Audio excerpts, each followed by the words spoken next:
Mi nombre es Franklin Sosa y vamos a conversar sobre la prevención ante el VIH y SIDA. Primero es importante determinar que VIH y SIDA no es lo mismo. VIH es la etapa inicial y SIDA es el resultado. VIH, sus siglas justamente nos dice que es un virus que ataca directamente hacia el sistema de defensa inmune de la persona.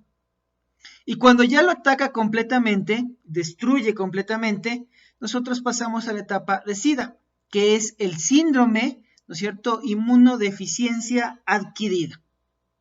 Esto quiere decir que nuestro cuerpo, que básicamente tenía un sistema de defensa para que actúe cuando nos exponemos a virus, bacterias, hongos, básicamente ataque como unos soldaditos nos defienda, es debilitado y eliminado por el VIH y pasa justamente a la enfermedad, al síndrome en donde cualquier tipo de estos organismos oportunistas para causar, en este caso, una complicación e incluso la muerte de la persona. Para entender un poquito más, expliquemos acá de forma más gráfica. Tenemos lo que es justamente el VIH, deterioro del sistema inmunológico que tiene. Imagínense ustedes, nosotros tenemos un sistema inmunológico que es básicamente unos soldaditos que inmediatamente cuando ven un organismo que no pertenece, inmediatamente atacan. ¿Sí? Justamente esto se los llama el CD4, ¿sí? Son células que atacan directamente a estos organismos externos que pueden afectar. En ese momento, en ese combate con lo que es el VIH, inmediatamente tiene una característica este virus, que va y claramente ingresa dentro de estos soldaditos y claramente comienza a generar que se reproduce aquí internamente. Y claramente va eliminando estos soldaditos. Los usa para crecer, para multiplicarse y luego los va eliminando. De esa manera va creciendo y claro, llega ya la etapa del síndrome, ¿no es cierto?, del SIDA, en donde claramente cualquier tipo de organismo patógeno oportunista va a aprovecharse, ¿no es cierto?, y va a atacar generando, ¿no es cierto?, una enfermedad muy simple y que puede ser letal para una persona, ¿sí?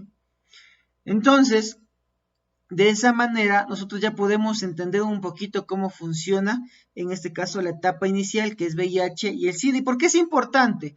Porque nosotros, el momento que ya determinamos o identificamos la presencia, en este caso, a través del VIH, nosotros podemos tomar medicamentos que son los antirretrovirales y de esa manera ayudar a estos soldaditos a que puedan resistir y eviten que el VIH en este caso siga creciendo y claramente ya llega el estado de SIDA y afecte a la persona. ¿Cuáles son las formas de transmisión? 3 caminos principales.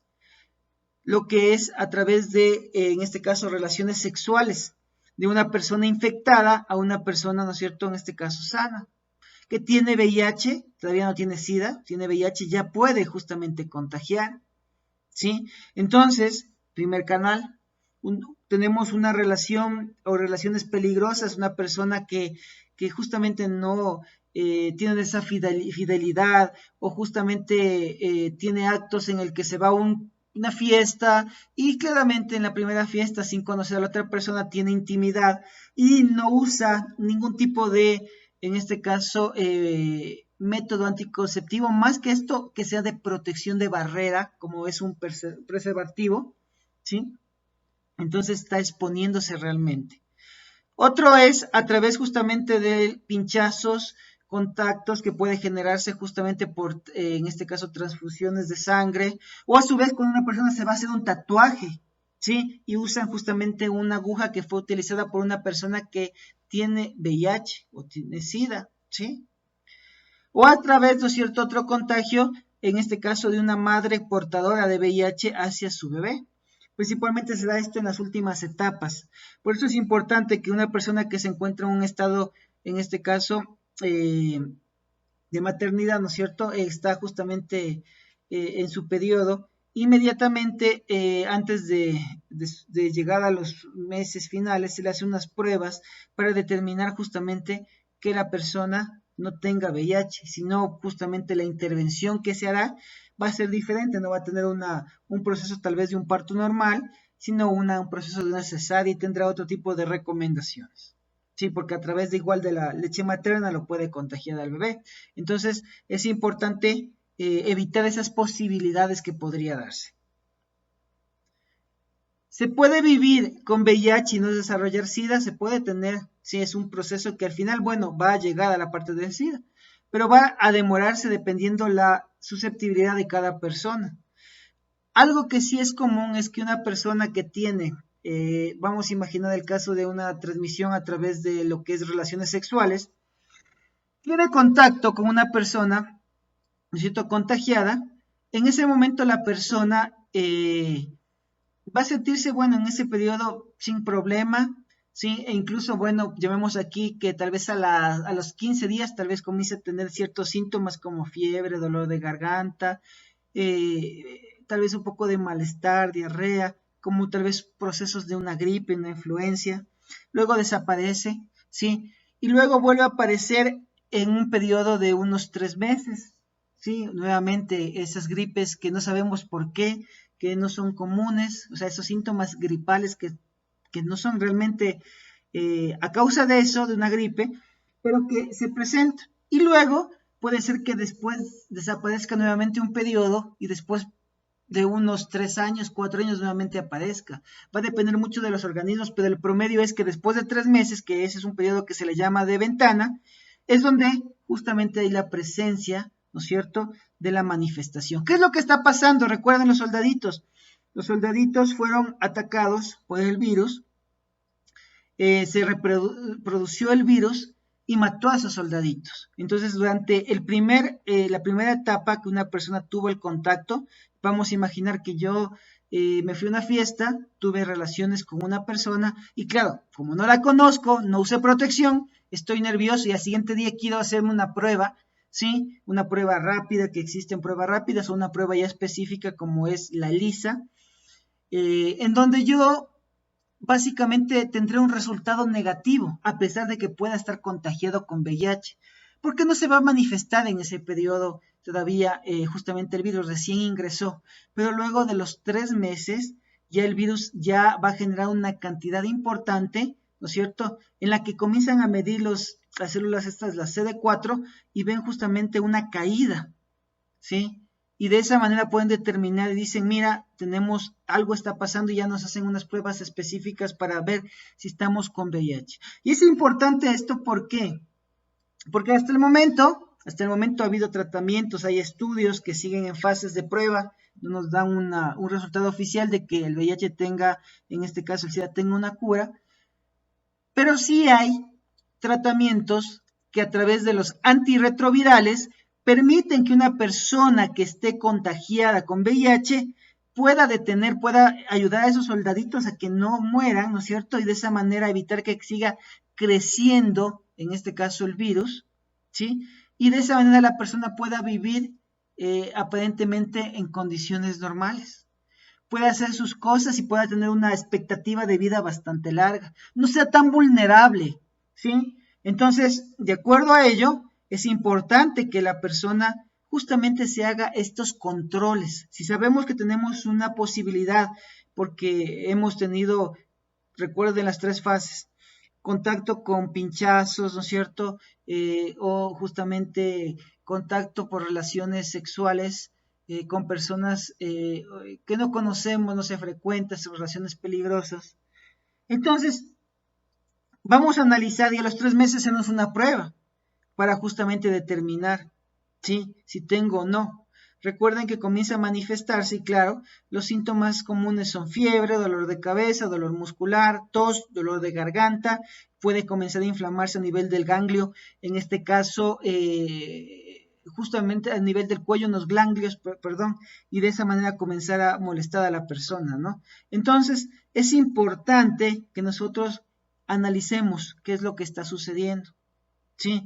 Entonces, los controles, que se deben hacer. Nosotros podemos acercarnos a justamente un seguro privado, una clínica privada, a su vez, en este caso a través del centro de salud pública o los afiliados de la parte del IES, y hacerse estos controles. O incluso al donar sangre nosotros ya podemos justamente, ellos siempre hacen controles para determinar cómo está ese estado de esa sangre y nos van a decir tenemos o no algún tipo de sospecha para avisar. Aquí lo importante es determinar rápido si es que tengo o no la presencia del VIH para tomar los antirretrovirales y de esa manera asegurarnos de que podamos vivir de una forma normal con la presencia del VIH.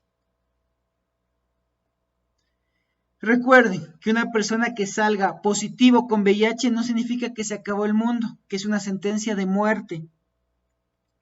Si nosotros lo identificamos rápido, recuerden ustedes qué es lo que pasaba. Teníamos justamente estas células CD4 en donde el virus comienza a atacar y a eliminarlas. Pero si nosotros identificamos rápidamente, ¿no es cierto?, en el tercer mes, ¿qué es lo que va a pasar?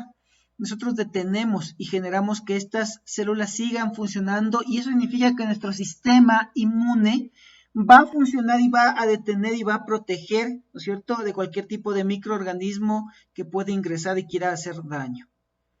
Recuerden también que una persona que tenga VIH, de acuerdo a la legislación nacional, está protegida y no puede ser discriminada, ¿sí?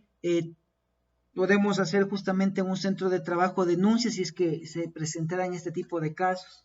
También es importante recordar que en las empresas y en las organizaciones no nos pueden obligar a hacernos una prueba de VIH, es voluntaria.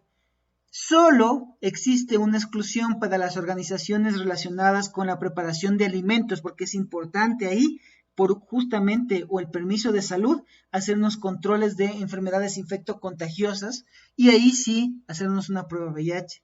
Pero otro tipo de actividades no, ¿sí? Es importante que si nosotros identificamos rápidamente y empezamos el tratamiento antirretroviral, vamos a controlar esto. ¿Cómo no se transmite el virus? Si nosotros compartimos comida, no se va a transmitir el virus. Si nosotros justamente abrazamos o damos la mano de una persona que tenga VIH, no se va a transmitir el virus. Si respiramos en una habitación en donde está con esta persona con VIH, no se va a transmitir el virus.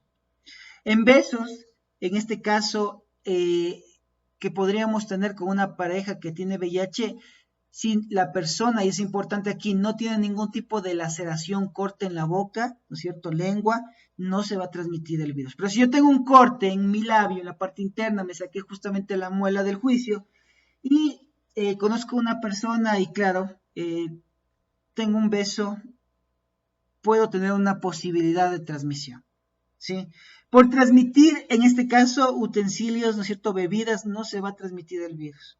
Importante, recuerden lo que mencioné. Pueden usar el mismo inodoro o baños, no se va a transmitir el virus. Porque vino una mosquita y le picó a una persona que tiene VIH y luego me pica a mí, no se va a transmitir el virus. No es así. Por tratar de ayudar a la persona. Pero aquí es importante, cuando yo doy una ayuda de primeros auxilios, aplicar los criterios de bioseguridad. Guantes, cubrebocas, ¿no es cierto? Y además con la presencia del COVID-19. Entonces, de esa manera yo puedo ayudar a socorrer a una persona y me voy a proteger de evitar contagiarme. Es importante hacernos la prueba de VIH. De esa manera aseguramos, ¿sí? Aseguramos la continuidad de la persona. Cuando la persona no se detecta a tiempo, crece el VIH y llega a darse el SIDA, el síndrome, que ataca y que vuelve vulnerable a la persona y ahí es demasiado tarde, ¿sí? Y ahí básicamente la persona es vulnerable a que cualquier tipo de microorganismo, por más sencillo que sea, le afecte y pueda ser fatal para la persona. Hay, por ejemplo, una bacteria o algunas bacterias, microorganismos que podemos encontrar, que básicamente cuando estamos sanos con nuestro sistema inmune, nosotros podemos estar expuestos y no tener ningún tipo de afectación. Pero cuando estamos con un sistema débil, por ejemplo, lo que es el sarcoma de Kaposi, que son unas ampollas y manchas que le sale al nivel primero de la parte interna de los dientes, encías, y luego a nivel del cuerpo son como unas manchas de color negrita que se van inflando como unas ampollitas. Se presentan en un organismo débil de una persona que no puede justamente tener esos soldaditos que le defiendan. Entonces, ¿qué es lo correcto? Si nosotros tenemos sospecha, incluso por prevención, así como cada año nos hacemos un control y debemos hacernos un control o un examen de sangre, hacemos una prueba de VIH. De esa manera descartamos cualquier cosa. Y si sale positivo, recuerden, no es una sentencia de muerte. Eso me permite que yo, a través, en este caso del IES, Ministerio de Salud Pública, pueda acceder a los medicamentos antirretrovirales y de esa manera poder continuar mi vida. Claramente voy a tener que tomar ciertos cuidados, ¿no es cierto? Si tengo pareja, protegerme, justamente tener otros cuidados para evitar exponer el riesgo de contagio. Pero yo podría vivir de forma normal por mucho tiempo, ¿sí? Tomando los antirretrovirales. Recuerda, la prevención hasta la prueba. Gracias por tu atención.